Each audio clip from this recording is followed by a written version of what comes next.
नौजवान साथियों,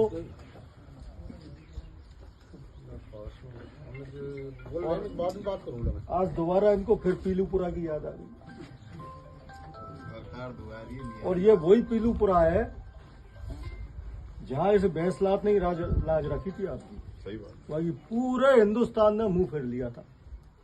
हमें ध्यान है, हम रात को जब आप पहुंचे 2,000-2,500 की संख्या थी हमारी, तो रास्ते में रूट हालांकि सरकार नहीं दिया, पकड़ने का भी नाटक किया और रास्ता भी बताया कि आप यूँ जाओ यूँ जाओ यूँ जाओ, तमाम गुजरों गाँव में होके। तो मेरे ख्याल से हमें देख देख कर लोगों ने मोड़ो फिर लिया, गेट और बंद कर दिए। तो साहब ध्यान है का सबन में बीड़ी की नहीं पूछी काऊ ने। तो विजय भाई ये भैंसलाती थी, लेकिन वहां जब 34-35 लोग मर गए तो तमाशगीर के लिए पूरा समाज हमदर्दी दिखाने आया। 2006-07 से जब ये आंदोलन चला और उस समय जब बात ये आई कि साहब ये व्यक्ति विशेष की नहीं, ये मुद्दे की लड़ाई है, और पूरा देश उमड़ आया था इस पे। और 6 के बाद में जब बहुत लंबी घटना हो गई, विजय भाई ने बात बताई, स्कूटी नहीं मिल रही, पैसा नहीं मिल रहा, ये नहीं मिल रहा, वो नहीं मिल रहा।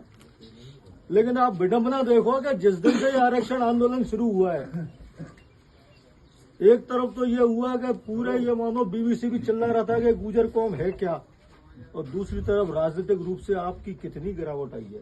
मैं तो पहली बार देख रहा हूं कि इस सरकार में आपका मंत्री नहीं है। बहुत बढ़िया बात है।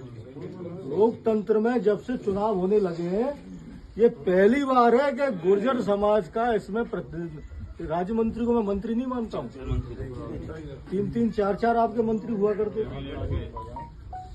एक मच्छी पालन का मंत्री गए तो अपने छुट्टियां बना के लगा रखो। वैसे ऐसे थानेदार नहीं है काबू में, सिपाही तक। तो ये आरक्षण आंदोलन की देन है। देखो, एक तरफ तो मतलब ये हो गया कि हम कितने ताकतवर हो गए।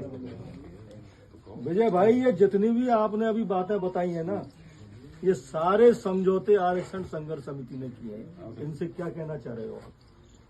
इन्होंने कभी पीठ नहीं दी। आज क्रियान्विति नहीं हो रही है तो ये आप लोगों की कमजोरी है। क्यों नहीं हो रही है क्रियान्विति?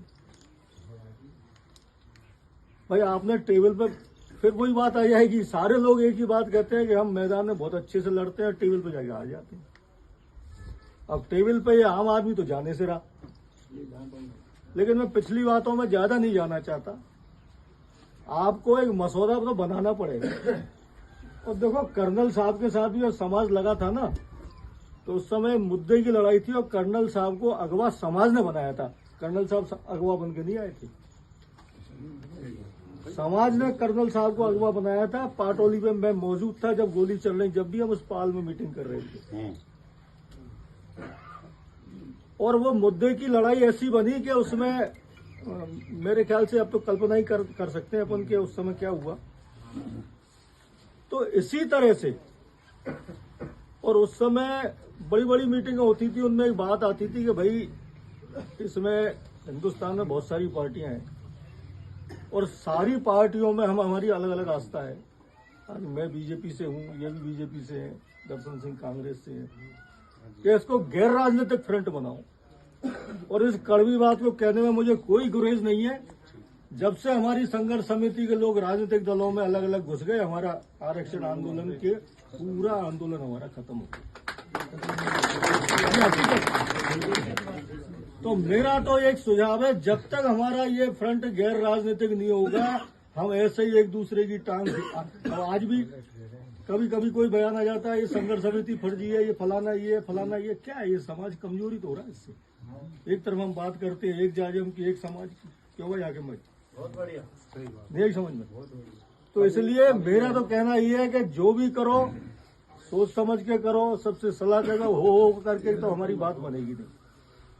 आप आज आए हो, हम जैसे आप कहोगे वैसे पीलूपुर आएंगे।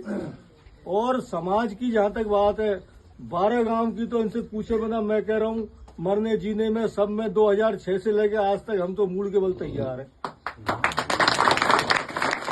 तो भाई गलत कहिए क्या? लेकिन आप अपने दामनों को साफ कर लो, समाज के ऊपर मत थूको। समाज तो मरने मारने में हर तरह से तैयार है। राम राम साहब।